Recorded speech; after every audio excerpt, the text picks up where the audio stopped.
Right, so hello and welcome back to Books and Things, and welcome to another video. And today I want to tell you about 16 classics from around the world.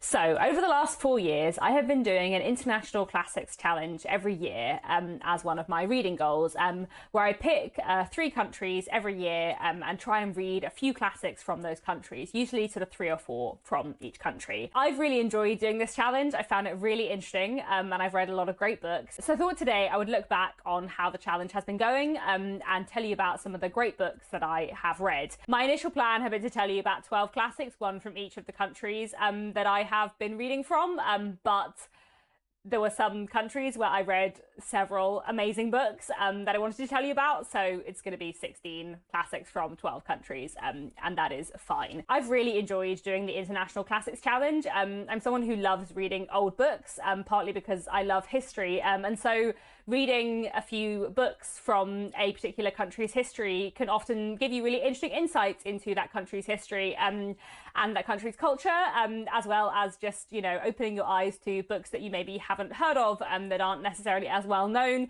in the country you're from. I have been thinking about how I want to continue doing this challenge. I definitely will have some kind of International Classics Challenge next year, but what I haven't decided is whether I want to continue doing it in the same way, where I pick 3 countries and read classics from those particular countries, or whether I want to instead do something slightly different, such as try and read, say, 16 classics from 16 different countries. There's a couple of reasons why I have been thinking about shifting my International Classics Challenge. One reason is that Katja from Page Turners with Katja is doing a really interesting global literature read-along or series of read-alongs next year. So there's one for contemporary literature, one for middle grade and YA literature, and one for classics. So I feel like I would like my sort of International Classics Challenge for next year to be more compatible with doing that read-along, because I think that would be really fun to do. I was also looking back over the list of the books I've read for my International Classics Challenge over the last 4 years, and it's very male dominated, like 75% male authors. It's very 20th century dominated, 80% 20th century classics, modern classics rather than older classics. And I sometimes feel like, especially because, you know, I don't necessarily want to buy like 12 new books every year, I've ended up getting a lot of books out the library, and therefore I end up sort of limited by what's out of the library. And I feel like sometimes there are lots of other classics from other countries that I am keen to read, but I don't end up reading them because they're not from the countries I picked that year. Or maybe there's a classic from a country that was part of my goal 3 years ago that I want to read, but I end up not reading it because I'm focusing on other countries now. And sometimes I just feel like the way I've been doing the International Classic Challenge is a little bit limiting. It has been really fun, and I feel like there's something really, really interesting about reading several books from one country's history and sort of finding out about that country's history. So I kind of feel like I will definitely return to doing my International Classics Challenge in this way at some point in the future. But I think maybe next year I'll do something slightly different and try and read sort of as many different classics from as many different countries as possible. I think that will be a fun, different challenge. And there's definitely quite a lot of books that I have vaguely in my mind already for that. But if anyone does have any recommendations for classics from around the world, by which I mean classics from anywhere except the UK, then that would be great. Classics in translation especially, because I want to read more in translation. International classics by women writers would be great as well, because as I said, I feel like my International Classics Challenge has skewed very male, and also international classics from before the 20th century would be great as well. That was a big tangent about reading goals and plans for next year. But to return to the point of this video, I have 16 books I want to tell you about that I've read for my International Classics Challenge over the last 4 years. All of these books are really, really fantastic, and books I'd really recommend. So I'm going to go through year by year, country by country, and tell you about these books. We have a mix of novels, short stories, and plays. I have read some poetry for this challenge too, but none of the poetry quite made it onto my top list. So in 2021, the 3 countries that I picked for my International Classics Challenge were Japan, France, and Brazil. And my favourite book that I read from Japan was this. This is The Waiting Years by Fumiko Enchi, translated from the Japanese by John Bester.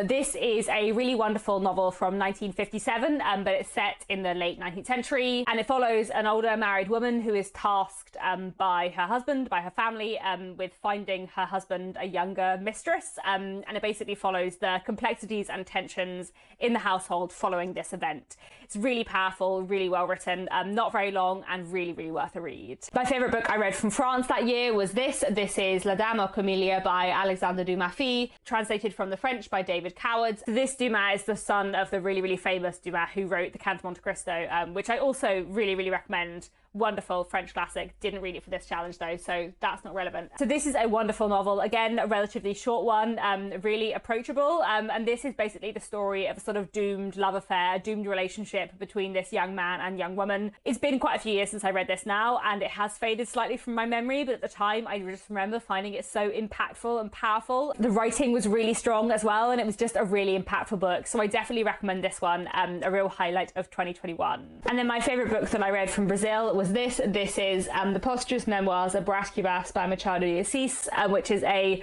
truly fantastic, wonderful novel from 1881. This is translated from the Portuguese by Flora Thompson DeVoe, and this is such a wonderful, fun, wild ride of a novel. This book plays with form so much. As you might be able to tell from the title, it is the lead character's posthumous memoirs, so he's writing his memoirs kind of like from purgatory, I guess, and he's looking back on his life and various events in his life and his relationships, but the story is kind of less important than the way the book is told, and it's told in this really like wild writing style that is very meta, breaks the fourth wall as it were a lot, and really plays with form and kind of what it means to tell a story. So this chapter, for example, is a silent conversation in which we're just given like ellipses and question marks and exclamation marks in the characters' names, and that's all. And that's the kind of thing you can find throughout this book, as well as various chapters where the narrator kind of goes on a tangent and then says, maybe I don't even need this chapter, maybe I'll just take it out. There's one chapter that's just like idioms,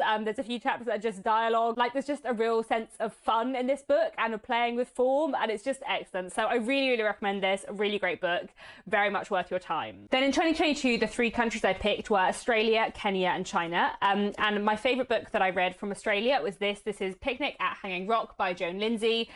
This is a really intriguing, strange novel from 1967 about this picnic that a bunch of schoolgirls go on, and several of the schoolgirls disappear, and it's kind of about the fallout from that and the mystery about what may have happened to them. It's from the 1960s, but it's set in 1900, and there's something so powerful and intriguing about this book. I loved the way it was written as well, and I really do recommend this one a lot. My favourite thing I read from Kenya was this incredible play, Betrayal in the City by Francis Mbuga from 1976. This is set in a fictional, unnamed African country, and it's kind of about shifts in politics and people rebelling against the state. So we're following 2 people, one of whom is a political prisoner in prison, and the other of whom, his brother has been recently killed at a political protest, and then these various characters learn that the head of state is sort of soon to come to the neighbourhood, and they decide to put on a play. You know, there's a play within a play, and it's just so powerful and so fantastic and so incredibly done.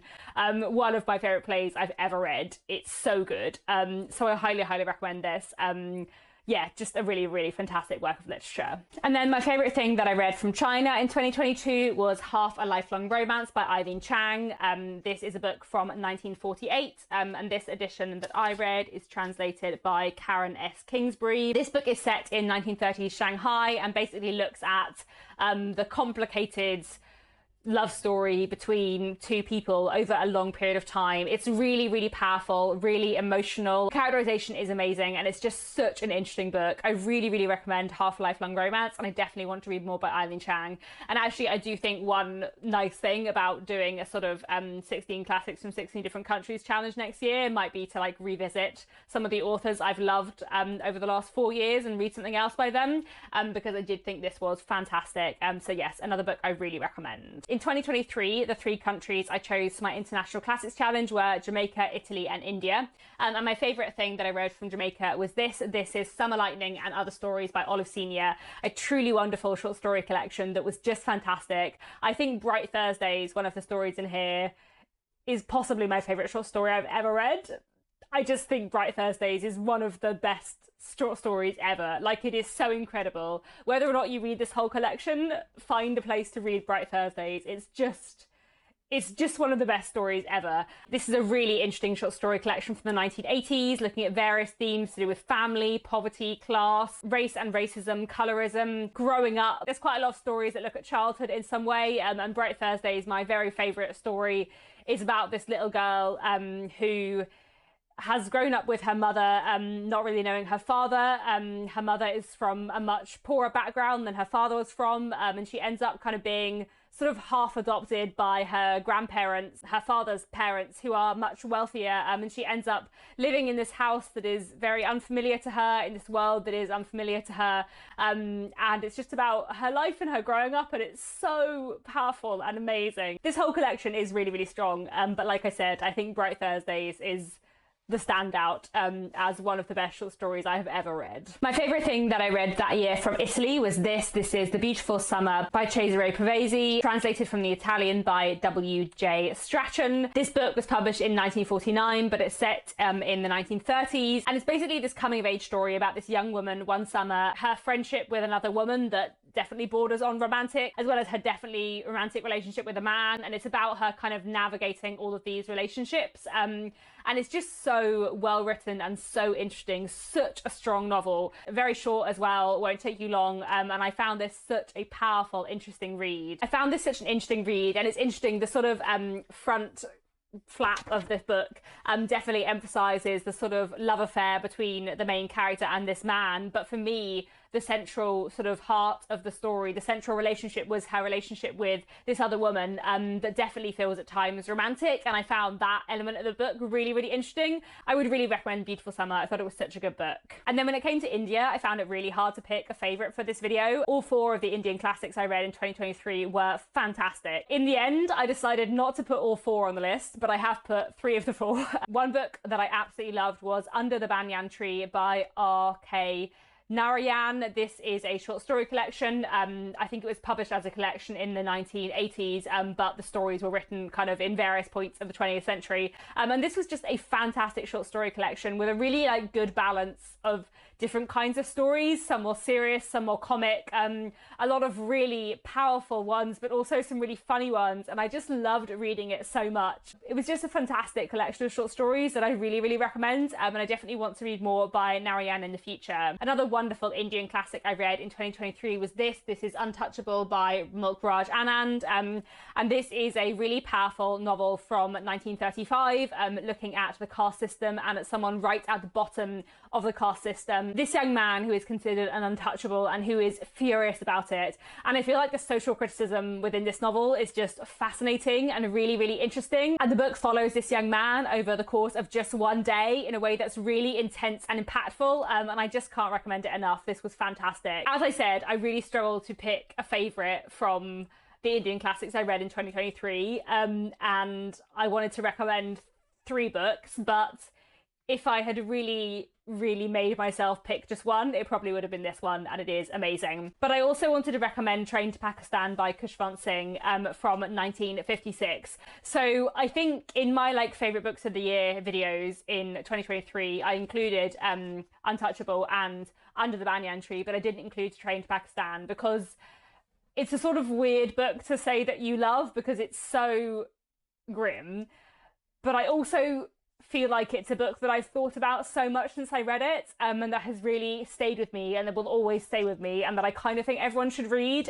So I did want to talk about it in this video. So this is a book from 1956, but it is set in 1947 during the events of partition, and it looks at a town that is sort of roughly half Sikh, half Muslim, and tensions between those two groups, and how partition changes people who have lived alongside each other and been friends for a really long time into enemies, and everything that happens. And it's such an incredible novel, both in terms of the history behind it and the real life story it is telling, and also in terms of the story of the novel itself, which is just incredible, and the ending is just amazing. So I really recommend Train to Pakistan. I do feel like it's one of those books that kind of everyone should read, definitely one that will stay with me forever. And then we come to 2024, and the three countries that I picked this year for my International Classics Challenge were Nigeria, the Philippines and Canada. So my favourite book that I read from Nigeria was this. This is Jaguar Nana by Cyprian Akwenzi, and this is a true truly wonderful novel. This book was published in 1961 and it's set in Lagos, and it looks at this woman, Jaguar Nana,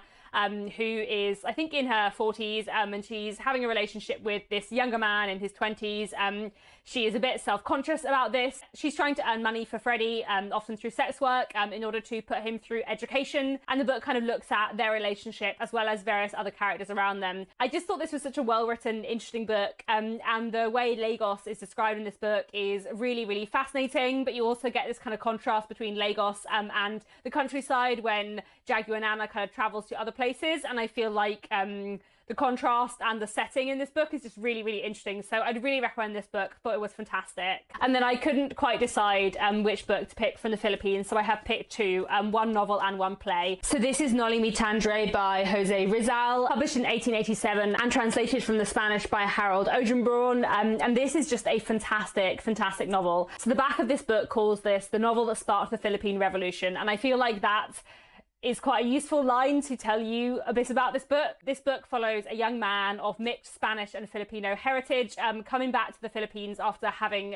been in Europe. He returns to find that his father is dead, that his father died in prison, and that everyone has turned their back on his father, and he tries to work out exactly why. It's a book about imperialism, about corruption, especially within the Catholic Church in the Philippines in the late 19th century, and it's a book about people deciding that they have had enough. And it's so good, this book. I just thought this was incredible. One of my favourite books of this year. Such a wonderful, powerful, fascinating novel with amazing characterization, amazing plot, such powerful moments, but also like such an interesting novel if you're interested in history. And I just love this a lot. It was so good. But I also read something else wonderful from the Philippines this year, and that is a play from this collection by Nick Joaquin.